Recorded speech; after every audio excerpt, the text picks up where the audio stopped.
మా educational channel విద్యా ఉద్యోగ సమాచారానికి స్వాగతం. ఈరోజు ఆయా ప్రముఖ దినపత్రికలలో వచ్చినటువంటి కొన్ని వార్తలను అయితే మీతో డిస్కస్ చేస్తాను. ఛానల్ని సబ్స్క్రైబ్ చేసుకోండి. ఇలాంటి లేటెస్ట్ అప్డేట్స్ అన్నీ కూడా మీకు వస్తుంటాయి. ముఖ్యంగా డిఎస్సి 2008 అభ్యర్థులకు ఉద్యోగాలు అంటూ ఒక నమస్తే తెలంగాణ దినపత్రికలో ఒక వార్త కనిపిస్తుంది. అదేవిధంగా 11,000 పోస్టులతో డిఎస్సి సాక్షి దినపత్రికలో గ్రూప్ 1 దరఖాస్తుల ప్రక్రియ ప్రారంభం. గ్రూప్ 1కి అయితే అప్లై చేయడం మొదలైంది. ఒరిజినల్ సర్టిఫికెట్లు ఇవ్వని కళాశాలలు బ్లాక్ లిస్టులో, ఇది స్కాలర్షిప్కి సంబంధించిన ఒక ఇష్యూ ఉంది. నీట్ ఎంసెట్ రాయకపోయినా కూడా నర్సింగ్ సీట్లు అంటూ మరొక వార్త. గ్రూప్ 1లో తెలుగు క్వాలిఫైయింగ్ టెస్ట్ పెట్టాలి అని ఇంకొక వార్త అయితే మనకు కనబడుతుంది. ఒక్కొక్కసారి అన్ని వార్తల్ని బ్రీఫ్గా డిస్కస్ చేద్దాం. మొట్టమొదట మనకు ముఖ్యంగా 2008 డిఎస్సి అభ్యర్థులకు ఉద్యోగాలు. ఈ 2008 డిఎస్సిలో ఏదైతే మరి బిఎడ్ డిఎడ్ వివాదం ఒకటి ఏర్పడింది. ఆ టైంలో ఇచ్చినటువంటి నోటిఫికేషన్లో మొత్తం మేము కామన్ మెరిట్ తీసుకుంటాము, అందరూ కూడా ఎలిజిబులే బిఎడ్ డిఎడ్ వాళ్ళు జీటీ పోస్టులకు అని ఒక నోటిఫికేషన్ ఇవ్వడము, తర్వాత మరి డిఎడ్ వాళ్ళు కోర్టుకు వెళ్ళడము, తర్వాత గవర్నమెంట్ కూడా 70-30 రేషియోకి రావడము, దాంట్లో 30% డిఎడ్ అభ్యర్థులకు ప్రత్యేకంగా రిజర్వ్ చేయడము, 70% కామన్ మెరిట్ ప్రకారము ఫిలప్ చేయడం అనేది జరిగింది. అయితే ఎవరైతే మరి 30% డిఎడ్ అభ్యర్థులకు ఇవ్వడం వల్ల ఇక్కడ బిఎడ్ అభ్యర్థులు మెరిట్ ఉండి నష్టపోయారో వారంతా కూడా కోర్టును ఆశ్రయించడం, దాదాపు 15 సంవత్సరాలుగా ఈ వివాదం అయితే కొనసాగుతుంది. సో దీనికి సంబంధించి ఆ రోజు మెరిట్లో ఎవరైతే ఉన్నారో వారికి న్యాయం చేయాలని రీసెంట్గా హైకోర్టు కూడా ప్రభుత్వానికి అయితే ఒక సూచన ఇచ్చింది. ఆంధ్రప్రదేశ్లో మాత్రము అలా నష్టపోయినటువంటి అభ్యర్థులను కాంట్రాక్ట్ బేస్ మీద అక్కడ గవర్నమెంట్ ఉద్యోగాలు ఇచ్చినప్పుడు తెలంగాణలో ఎందుకు ఇవ్వరు, వారి యొక్క అభ్యర్థులను తప్పకుండా పరిశీలించాలని హైకోర్టు గవర్నమెంట్కు ఇన్స్ట్రక్షన్ ఇవ్వడం జరిగింది. ప్రభుత్వం కొంత పాజిటివ్గా ఉన్నట్టు మనకు ఈ వార్తలో కనిపిస్తుంది. త్వరలో కోర్టు తీర్పు అమలు చేసే యోచనలో సర్కారు కొలిక్కి వచ్చిన కసరత్తు, ఫలించనున్న 15 ఏళ్ల నిరీక్షణ అని మనకు కనబడుతుంది. 2008 డిఎస్సి అభ్యర్థులకు త్వరలో ఉద్యోగాలు ఇచ్చే దిశగా రాష్ట్ర ప్రభుత్వం కసరత్తు చేస్తుంది. ఈ అంశంపై పాఠశాల విద్యాశాఖ ఇచ్చిన నివేదికపై ప్రభుత్వం పచ్చజెండా ఊపితే 1,200 మందికి ఉద్యోగాలు లభించే అవకాశాలున్నాయి. మరి వీరికి రెగ్యులర్ ఉద్యోగాలు ఇస్తారా, లేక మినిమం టైం స్కేల్ వర్తింపజేసి కాంట్రాక్టు పద్ధతిలో ఉద్యోగాలు ఇస్తారా అనేదాన్ని క్లారిటీ రావాల్సి ఉంది. ఇది తేలిన తర్వాతే డిఎస్సి నోటిఫికేషన్పై స్పష్టత వచ్చే అవకాశాలు ఉన్నాయి అని ఇక్కడ మనకు కనబడుతుంది. సరే, 1,200 అయితే మరి ఏదైతే మరి 2008లో నష్టపోయిన అభ్యర్థులు ఉన్నారో వారికైతే కొంత అంటే ఆనందకరమైనటువంటి నిర్ణయం అయితే ప్రభుత్వం నుంచి రానుందని మనకు తెలిసింది. అండ్ నెక్స్ట్ న్యూస్ ఒకసారి చూద్దాం. 11,000 పోస్టులతో డిఎస్సి అని ఇక్కడ ఒక వార్త కనిపిస్తుంది. సరే, ఇప్పటికే డిఎస్సి మీద చాలాసార్లు వీడియోలు వచ్చినాయి. మీకు ఇంకా క్లారిటీ ఏంటంటే డిఎస్సి నోటిఫికేషన్ వస్తుంది, నేడో రేపో రిలీజ్ కావడం అయితే ఖాయము. మీ ప్రిపరేషన్ మీరు చేయండి. ఖాళీలు ఎన్ని భర్తీ చేసేవన్నీ ఇక్కడ మనకు కనిపిస్తుంది.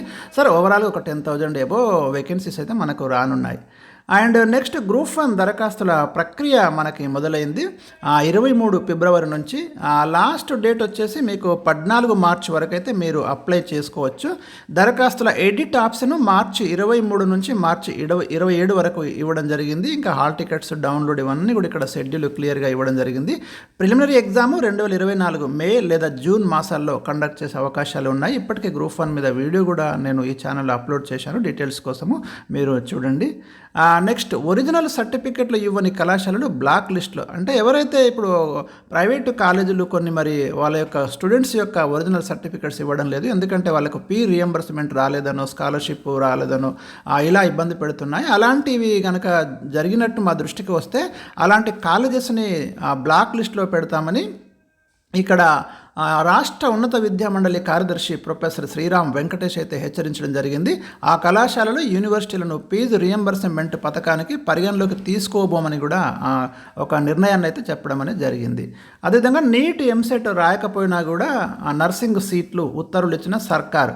ఇక నీట్ ఎంసెట్ రాయని విద్యార్థులకు కూడా బీఎస్సీ నర్సింగ్లో అడ్మిషన్లు ఇచ్చేలా నిబంధనల్లో ప్రభుత్వం అయితే సడలింపులు చేసింది. ఇది చాలామంది నర్సింగ్ వైపు వెళ్తున్నటువంటి విద్యార్థులకి గుడ్ న్యూస్ అనే మనం చెప్పుకోవచ్చు. ఈ మేరకు హెల్త్ సెక్రటరీ అయితే ప్రొసీడింగ్స్ ఇచ్చారు.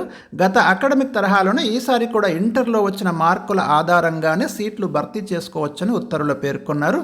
దీని మీద భిన్నాభిప్రాయాలు ఉన్నాయి. ఈ ఏడాది నుంచి నీట్ లేదా ఎంసెట్ రాసి అందులో వచ్చిన ర్యాంకుల ఆధారంగానే బీఎస్సీ నర్సింగ్ సీట్లు భర్తీ చేయాలని కేంద్రం గతంలో ఉత్తర్వులు జారీ చేసింది. చేసింది. మరి దాని ప్రకారమే ఈ ఏడాది రాష్ట్రంలో నర్సింగ్ సీట్లను భర్తీ చేశారు. రాష్ట్రంలో అవసరానికి మించి ఇక్కడ నర్సింగ్ కాలేజీలు ఉండడంతో చాలా కాలేజీలు ఏమి జరిగిందంటే సీట్లు నిండలేదు. దీంతో ప్రైవేట్ కాలేజీ యాజమాన్యాలు ప్రభుత్వం మీద ఒత్తిడి తెచ్చాయి. దీంతో నిబంధనల్లో సడలింపులు ఇస్తూ సర్కార్ నిర్ణయం తీసుకుంది. కాబట్టి ఇప్పుడు నీట్ రాయకుండా ఎంసెట్ రాయకుండా నర్సింగ్ వైపు వెళ్ళడానికైతే ఒక అవకాశం లభించినట్టనే మనం భావించాలి. ప్రొసీడింగ్స్ అయితే గవర్నమెంట్ నుంచి రావడం అనేది జరిగింది. ఇక గ్రూప్ 1లో తెలుగు క్వాలిఫైయింగ్ టెస్ట్ పెట్టాలి, టీఎస్పీఎస్సీకి అభ్యర్థుల వినతి. తెలంగాణ రాష్ట్రంలో రీసెంట్గా 563 పోస్టులతో గ్రూప్ 1 నోటిఫికేషన్ రిలీజ్ చేయడం జరిగింది. అయితే దాంట్లో మీకు జనరల్ ఇంగ్లీష్ పేపర్ ఉంది మెయిన్స్లో, కానీ మరి రీజనల్ లాంగ్వేజ్ ఇక్కడ మాతృభాష తెలుగును ఎందుకు పెట్టడం లేదని అభ్యర్థులైతే టీఎస్పీఎస్సీ చైర్మన్ మహేందర్ రెడ్డిని నిన్న ఒక రిప్రజెంటేషన్ ఇవ్వడం జరిగింది. శుక్రవారం కమిషన్ ఆఫీసులో ఆయన పలువురు అభ్యర్థులు కలిశారు. గ్రూప్ 1 మెయిన్స్లో ఇంగ్లీష్ మాత్రమే క్వాలిఫైయింగ్ టెస్ట్ పెట్టారని, దీనివల్ల గ్రామీణ ప్రాంత అభ్యర్థులను దృష్టిలో పెట్టుకొని తెలుగును టెస్ట్ కూడా కండక్ట్ చేయాలి, తెలుగు పేపర్ కూడా పెట్టాలని నిన్న టీఎస్పీసీ చైర్మన్కి ఒక లెటర్ ఇవ్వడం జరిగింది. అయితే సాధ్యాసాధ్యాలను పరిశీలిస్తామని, త్వరలో నిర్ణయం తీసుకుంటామని కూడా టీఎస్పీసీ చైర్మన్ హామీ ఇచ్చినట్లు అభ్యర్థులు తెలిపారు. అనంతరం కాంగ్రెస్ రాష్ట్ర ఇన్ఛార్జి దీపాదాస్ మున్షిని కూడా అభ్యర్థులు కలిసి విజ్ఞప్తి చేశారు. సో ఎవరైతే రూరల్ ఏరియా నుంచి మరి గ్రామీణ ప్రాంతాల నుంచి వచ్చే అభ్యర్థులు ఎవరైతే ఉన్నారో వారికి కొంత సానుకూలంగా ఉండే నిర్ణయాన్ని టీఎస్పీఎస్సీ తీసుకునే అవకాశం అయితే మనకు కనబడుతుంది ఈ న్యూస్ ఆధారంగా. సో ఇవి ఇవాళ ఉన్నటువంటి లేటెస్ట్ అప్డేట్స్. అదేవిధంగా పోస్టుల భర్తీ తర్వాతే మార్కుల జాబితా. గురుకులాల పోస్టులకు సంబంధించి పోస్టుల భర్తీ అయిన తర్వాత ప్రతి ఒక్కరి ప్రతి కేటగిరీలో కటాప్ మార్కుల జాబితాను మేము ప్రకటిస్తామని అధికారులు వెల్లడించారు. ఎందుకంటే కొంత ఆందోళన నడుస్తుంది.